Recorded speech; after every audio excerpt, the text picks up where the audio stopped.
What happens when a country star everyone loves walks into what should be a normal morning show spot, only to find himself caught in the middle of a controversy that nobody saw coming? Blake Shelton thought he was just dropping by the Today Show studio for another light-hearted chat with Jenna and the team. But what unfolded would leave the whole studio frozen, and viewers at home unable to look away. The morning began like countless others at the Today Show headquarters in New York City. Blake arrived around 7:30, coffee in hand, his usual laid-back attitude showing as he greeted staff. He was there for a standard promotional segment, set to talk about his latest album and the tour that was about to kick off. Nothing unusual, just one more media stop in the busy schedule of one of country music's most well-known faces. Jenna Bush Hager was already in the studio, flipping through her notes with the producers when Blake stepped inside.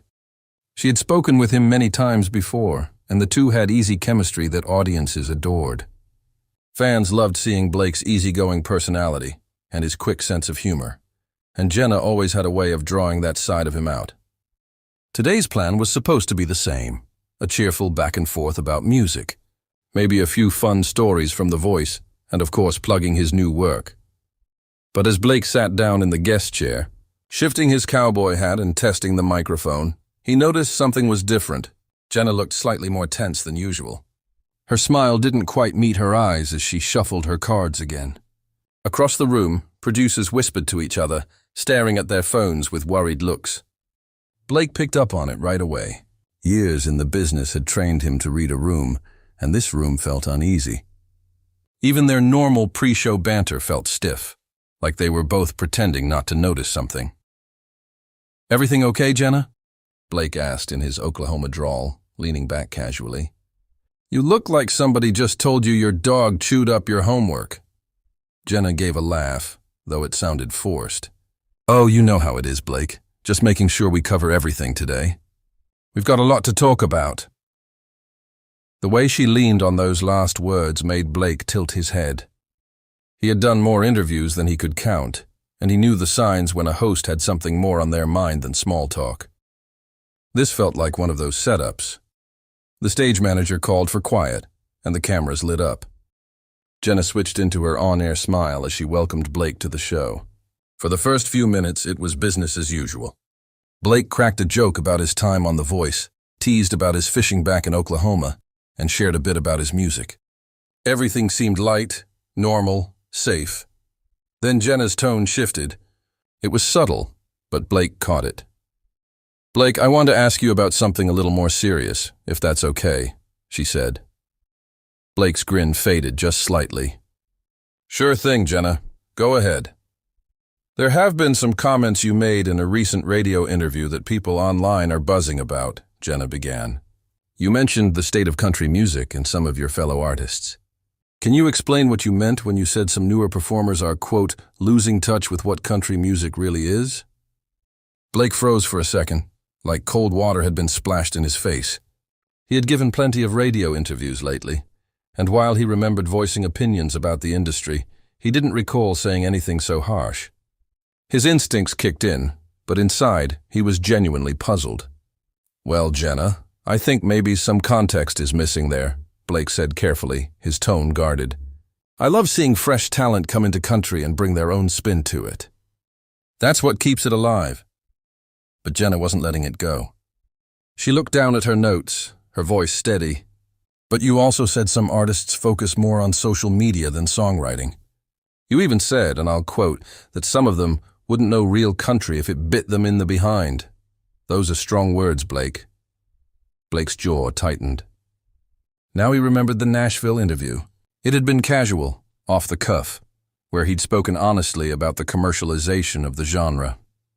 He hadn't meant it as a personal attack, but the way Jenna framed it, it sounded like he was pointing fingers. "Hold on there, Jenna," Blake said, his voice carrying a warning edge. "You're taking my words and making them sound harsher than they were." The studio air thickened instantly. Producers behind the cameras exchanged nervous glances. Even camera operators stiffened, sensing the segment was going off script. Jenna, though, pressed forward. "I'm just reading from the transcript. These are your words." And since that aired, several artists have taken it personally online. "How do you respond to that?"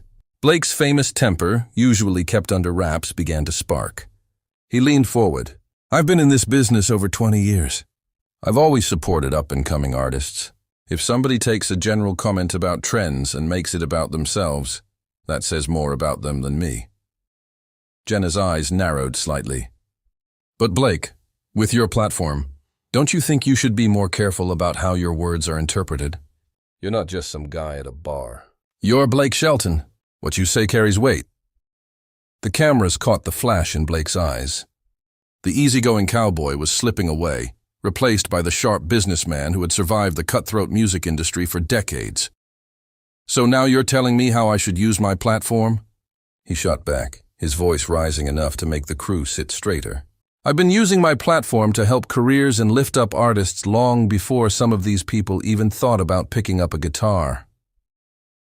The exchange had turned into something far more heated than anyone expected. Jenna stayed locked in, driven by pressure or maybe conviction, unwilling to ease off.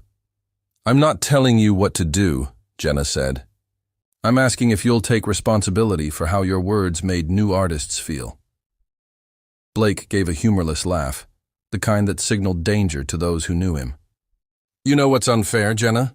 Having my comments twisted just to create drama. I was talking about the industry overall, not throwing punches at anyone specific. But of course, that doesn't make for exciting TV, does it? Jenna glanced at her cards again. But when artists like Morgan Wade and Parker McCollum feel attacked, how can you say it's not personal? That was the breaking point. Blake's face darkened. He respected those artists, and to hear their names dragged into this was infuriating. Stop right there, he snapped. I never named them. I'd never insult them. Morgan Wade's incredible, and Parker's as authentic as they come.